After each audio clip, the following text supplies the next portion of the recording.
चलिए, आज हम चलते हैं भारत के एक छोटे से गांव अजगरा की कहानी में।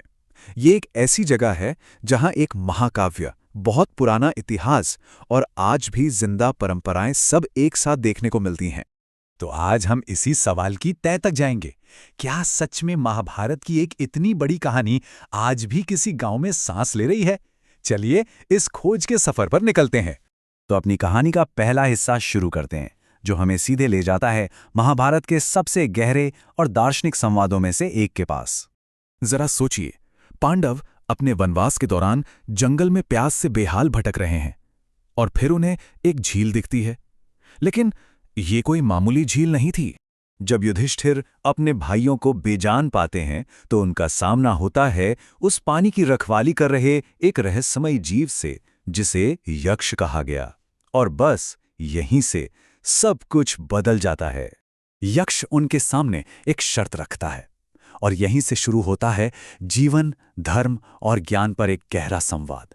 इसे हम यक्ष युधिष्ठिर संवाद के नाम से जानते हैं, जिसमें युधिष्ठिर अपनी सूझबूझ से यक्ष के हर सवाल का जवाब देते हैं। और पता है, यही वो बात है जो इस जगह को इतना खास बनाती है।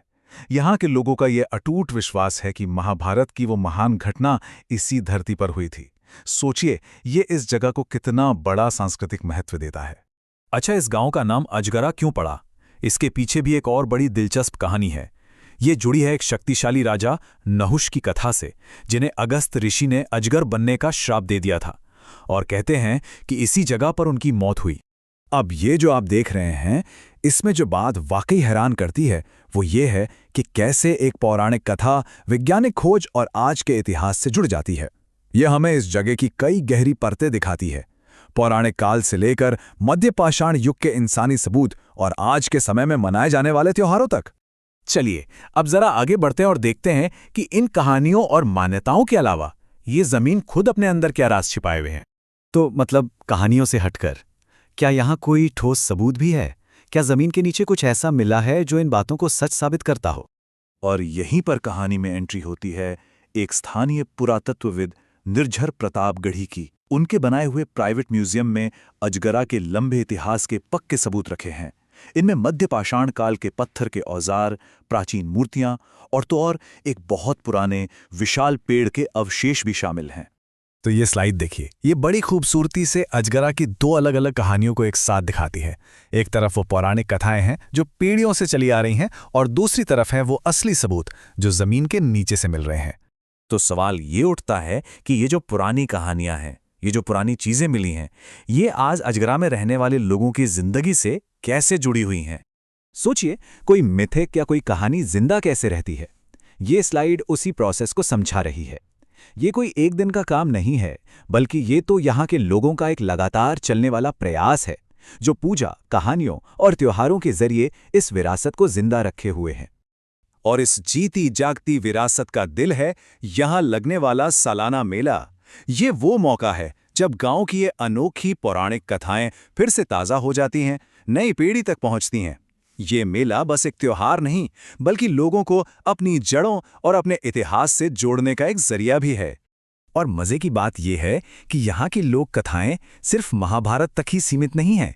यहाँ पर नाग देवता की पूजा होती है, नाग बाबा जैसे स्थानीय संतों की कहानियां सुनाई जाती हैं, और तो और यक्ष की आत्मा से जुड़े किस्से भी सुनने को मिलते हैं। ये सारी कहानियां मिलकर इस जगह की सांस्कृतिक विविधता को दिखाती हैं। चलिए अब हम अपने आखिरी हिस्से की तरफ बढ़ते हैं और देखते हैं कि ये जो इतनी अद्भुत विरासत है, इसका भविष्य कितना अनिश्चित है। तो अब सवाल ये उठता है कि इस विरासत को बचाएगा कौन?